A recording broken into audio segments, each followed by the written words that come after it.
Creamer Media's Mining Weekly Online is speaking to David Brown, the CEO of MC Mining. David, you and your team have managed to remove many obstacles in the way of this company. What is your vision now to get things going? Thanks, Martin. It's been a long 5 years to remove many of those obstacles, as you say. The vision now for the future really is to build on the Uitkomst acquisition that we completed on the 30th of June 2017. We've obviously spent a year integrating that. We believe there's more fine-tuning we can do as far as a production and productivity point of view. And then also we're looking at the North Adit expansion in the next 18 months or so, which again will add to the production profile. So that's on that particular asset. On the other side of the coin is obviously making further progress with the Makhado project. That's obviously our flagship hard coking coal project, which from our point of view still remains the one that we need to get done. And then we're also potentially looking at a second acquisition as well. And the reason for the second acquisition is because while Uitkomst has been a fantastic acquisition, it doesn't quite meet our full requirements in terms of covering our full overhead. Obviously we are scoped up for a slightly bigger operation than just a one trick pony, so as they say. We are obviously geared up for the Makhado project to move forward. So from that point of view, we obviously need to ensure that we can get another cash generator and or get Makhado on the way, which will provide the additional cash coverage that we need, and that will then allow us to begin to build at a group level in terms of being cash positive. And I think in that regard that will change the view that the market has of us in terms of I think we've been viewed as a fairly risky alternative for many years because we had to sort out a lot of problems. As I said, the last year has already seen a remarkable sea change in terms of how banks view us. I have to say I thought I got on really well with the banks during my time at Impala, and I was most disappointed to find that I spent 6 years in the wilderness before we bought Uitkomst. But subsequent to that purchase of Uitkomst now, we are really beginning to build these relationships with banks in terms of they are now providing credit lines to us. And we have a 20 million rand credit line at Uitkomst provided by RMB, and ABSA provided us a 15 million rand revolver credit line for the purchase of new equipment at Uitkomst. So we see that the next fruition of the next stage of the strategy really will get us to a point where I think again there'll be another sea change in terms of how both investors and banking institutions view us. And could you bring in an Uitkomst too? Is the market ready, or can you see a value accretive asset out there that you could perhaps turn to more positive account if you get it in your hands? Or is there a bit of a reluctance at the moment because of the pricing of the commodities lifting? Well, I think that is obviously a factor that will impact on value discussions. We think that there are still some potential for opportunities out there, though I think through the last 12 to 15 months, I'd probably say I've kissed more frogs than I wish to. And certainly from that point of view, none of them have turned out to be princes yet. But having said that, I think we are in a position now where we have got a couple of opportunities that we are trying to work through, shall we say, the maths and the valuation dilemma. But I think for us the difficulty is more around trying to find an asset that meets our investment criteria. And our investment criteria, I suppose, are quite rigid, partially because of the situation that the company finds itself in, but it needs to be cash generative. It also needs to be able to not have significant capital requirements in the first 12 to 24 months. Otherwise, there's no point us shelling out cash to buy an asset to get cash in if we have to then wait 2-3 years for the cash. I think we've got plenty of resource. We've got the GSP, we've got Vele, we've got Makhado, we've got significant resource. So we don't want to acquire additional resource which is not near term to being developed. And we also need something that has a reasonable life of mine. So again, it mustn't be a short-lived asset, it must be at least 10 years plus. And then it needs to be something that's kind of in our size of market capitalization. And our market cap's somewhere around circa 650 million rand. So we can't be looking at the sort of the 2-3 billion rand type transactions. I'd like to, but unfortunately it would be beyond our capabilities of doing that. So I think we need to basically take baby steps. We need to just ratchet up the next one. Uitkomst was about a 270 million rand acquisition, which was half was in equity and half was in cash. So the cash outlay was 120 odd million rand, which really suited us in terms of our ability. So we'd be looking for something of that type, of that nature, though given that we're a little better than we were, a lot better than we were 12 months ago, we could probably push the boundary a little bit higher in terms of size of deal. But if you look at what's out there at the moment, Martin, there's a lot of the big companies are unbundling and selling off assets. Unfortunately, we're not quite at that level to play that space. So we have to probably look at the smaller asset class, which is more than likely in the unlisted space.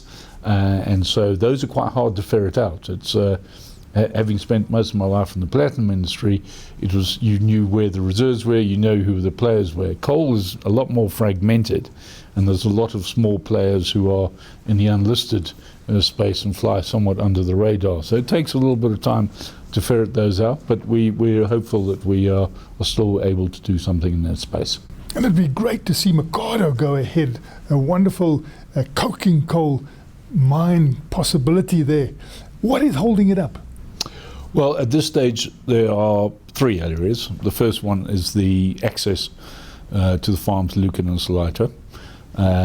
That process is, if you remember, there was a land claim process with that which got interdicted. So the government have withdrawn that land claim process. I'm not quite sure what are the next steps in that regard. But again, we've said that was a process that we were not involved with. So we were not directly involved. We were obviously interested bystanders, but we weren't part of the process. So we basically said, well, we have to try and obviously control our destiny a little more firmly in our own hands. So we launched the MPRDA process, which is access under the mining right. That has a finite process that we can follow. We will continue to go down that avenue. Again, depending on the landowner's process, the legal system, etc., it could take anywhere between sort of, I would say, June 2019 through to early 2020 in terms of resolution of that issue in terms of under the MPRDA. We're obviously mindful that time is obviously a factor, and so what we are doing is we're obviously keeping the commercial door open with the landowner, and we've had a number of discussions, and I think we'll obviously continue to try and do that. I think for both parties it makes imminent sense to do a commercial transaction that both parties can live with, and they always say both parties, if they're feeling both a bit uncomfortable, means it's probably a good deal, rather than only one party feeling good about the deal. So for us, we would prefer to follow that line. I think it makes sense both in terms of timing and in terms of extra costs that both parties are going to have to bear if we go the full legal process. So that's the under the access. We are also then trying to finalise marketing offtake agreements. We are in discussions with a number of parties with regard to offtakes. That's both for the hard coking coal as well as for the thermal. We produce a thermal byproduct as well. More than likely we'll produce a 5,500 kilocal product that will be able to be exported. Given our geographic location, I think it's unlikely we'd be supplying too much of it to the domestic market initially, so we have factored in a model in terms of that being ready for export as well. So given Makhado Light was looking at about 4 million run-of-mine tonnes, we'll be producing round about 1.8 million tonnes of saleable product, of which the coking coal will probably be circa 800 to 900,000 tonnes. We are talking to obviously one of the domestic steel champions to look to supply them. I think it was one of the questions on the call earlier was with regard to substitution of imported coking coal. We think we can play a positive role in that, and I have to say ArcelorMittal are entering the good spirit of that, and we are having a discussion around offtake on that. We'd want to try and finalise those offtake agreements probably in the next 3 to 4 months, which again would be another tick in the box. And then the last element would be the funding. We trimmed down Makhado from Makhado heavy, if you want, down to Makhado light, on the basis that effectively we felt that the capital requirements for the full-blown Makhado at just under $300 million was a very significant amount of money for a company of our size in the junior sector to raise. So we had to, I think, be realistic. We also were going to produce about 5.5 million tonnes of saleable product, which, given the relative sizes of the market, I think was going to be a challenging marketing plan to get away. And also construction time was just over 2.5 years. And so we felt that, in order to make it a more appealing offer from a shareholders and investment point of view, we came up with the Makhado Light concept, which obviously reduced the capex numbers significantly down to about 100 million, of which capex is probably just under 80 million and 20 million for the other elements, the owner's team costs, the working capital, etc., go into the balance. So circa 300 to 100. Run of mine production will go from about 12.6 million tonnes down to 4. Saleable product down from the 5.5 down to roughly the 1.8 as I talked about. So we think this is a far more doable and executable plan. Though having said that, $100 million in current market environment is still a big ask. I think one of the positives that has gone with us is that coal pricing has remained remarkably firm over the last 12 months, and certainly I think the short-term outlook is still very positive for coal pricing. So when you're trying to fund a project into a positive pricing environment, it does make it a tad easier. You're not starting with a difficult conversation about where prices are going. So I think in that regard, we are having a discussion with Chinese investors. I went over to Beijing at the beginning of the month, and we signed heads of agreement with China Railway International Group with regard to providing or assisting with debt funding up to 85% of the EPC contract. So for that, they would then obviously do the EPC contract. They would get appropriate local content involved in that process. And then obviously they would also do the mining contract for the first period of time as well. So it's a package deal. There's no cherry picking from either party. But certainly, with that in mind, we can certainly put a square peg in that one to say that we've got some certainty over the debt funding portion. Then we can work out the delta that is required. And then obviously we're now working with various parastatals and other lending institutions as well as shareholders to obviously see how do we fund the differential now, which is between 85% of the EPC and the $100 million. So it's probably circa around about $35 to $40 million of funding that is still required. But as I say, we have a number of hooks in the water, as they say, and we're obviously working through that process. But quite clearly, satisfactory resolution of the access as well as getting the offtake agreements will be important steps in ensuring that we can have favourable funding discussions with the relevant parties. And what environment do you need to take Vele out of care and maintenance and get that going again? What is the influence of this SEZ that the government is planning on Vele coming out of care and maintenance? Yeah, look, I think for us there were two elements to it. One was the hard coking coal certainly represented a unique opportunity for us in South Africa, considering we didn't produce any hard coking coal in South Africa. And so we felt the reprioritisation of Makhado ahead of Vele was probably an important strategic step. Second of all, we thought it was very important for us to obviously ensure that if we brought Vele back from the dead, so to speak, we had to make it work. If you remember, it's been open, didn't work out, didn't make money for shareholders. So I think we need to be probably uber cautious to make sure that if we do bring it back, it's got to be perfect and it's got to really work well. So from that point of view, we felt, given the prioritisation of Makhado over Vele, given that the SEZ, which we think is very favourable, and we certainly think it's going to be something that will be a very significant industrial driver for the region, also for Coal of Africa, MC Mining, as well as Universal and other companies in the region who have resources there, we think it's going to be very favourable for them. In terms of the SEZ is going to be a very intensive user of coal products. So we think that Vele is probably going to have its return to production once the SEZ is up and operating. Because remember, Vele can produce both a semi-soft coking coal as well as a thermal product.